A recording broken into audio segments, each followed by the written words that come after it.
Magandang araw po sa inyong lahat. Ito po si Councilor Dayang Hirang sa Ang Ganda ng Pilipinas, mahalin po natin ito. Pag-usapan po natin yung life ng senior citizen. Lately, ang daming payout, I think nationwide ito. May mga payout na ginagawa para sa mga senior citizen. Binibigyan sila ng parang pension every quarter or every year.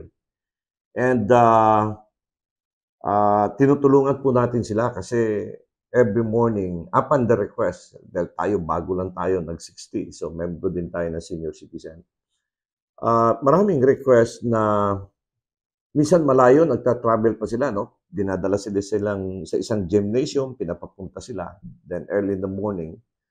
But nag-try naman po ang DSWD or mga social services offices na mapabilis yung pag-release ng mga payout para sa kanila. And masaya sila. And because of this, nagpapadala po tayo ng lugaw. Alam mo yung lugaw, hindi masyado mahirap i-digest. So, then water, and yun po yung ginagawa natin. So, i-shout out lang natin yung mga senior citizen. Of course, maraming pagbabago. Yung number one, yung mga anak natin, wala na siguro sa bahay kasi may mga kanya-kanyang pamilya na. Then only good memories. Pabalik-balik tayo sa mga good memories. And of course, hindi naman that good. No? Meron mga sad stories pa rin. But life has to go on. And hindi po pwede tayong nandiyan lang sa bahay. So we need to be busy also. That is why yung mga senior citizen, meron silang mga community work. Meron silang mga community social program. Meron silang mga community center. Doon sila nagsama-sama. Nag-uusap-usap, and they share the good memories with their children. Then of course, binibisita po din sila ito ng kanyang mga miyembro ng pamilya. Napakaganda po ng Pilipinas, napakalapit ng pamilya natin kung i-compare sa ibang bansa. Sa ibang bansa, iiwan ka na after ilalagay, I remember, nung napadala tayo sa isang government trip sa Europa, parang hotel, building, may building, may kanya-kanya kayong kwarto.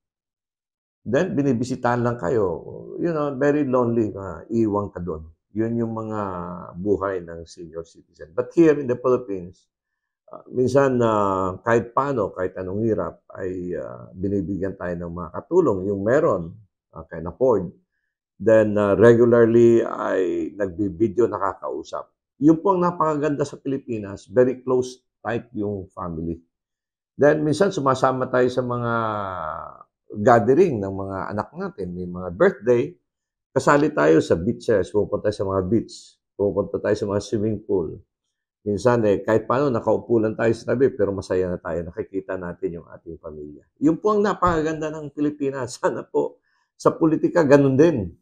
Wala na yung away-away na talagang tapos na yung eleksyon. Hindi matapos-tapos yung to pin down nung isang grupo, particularly the Duterte administration. Talagang alos sayaw hintuan. So we go back again to basic foundation, which is family. So ito, dito sa Lungsod ng Davao, pag merong mga request at tayo po ay uma-attend at nagiging speaker, at kasama po natin yung mga senior citizen. Meron po tayong palugaw at personally binibili po natin ito sa isang magandang restaurant dito at pinapadala natin. Napakaganda ng Pilipinas po hanggat sa muli. Balikan natin ang ayaw kong bitawan yung issue Napakaganda kasi ng pamilya ng Pilipinas.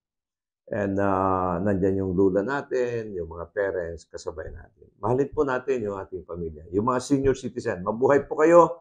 This is Councilor Danny Dayang Hirang, ang ganda ng Pilipinas. Mahalin po natin ito. God bless to all of us and till next time. Maraming salamat po. A political analyst, Danny Dayang Hirang, shares his commentaries and analysis on the latest issues. As a veteran public servant, offering his insights and critical thinking. As an educator, he speaks the truth that matters.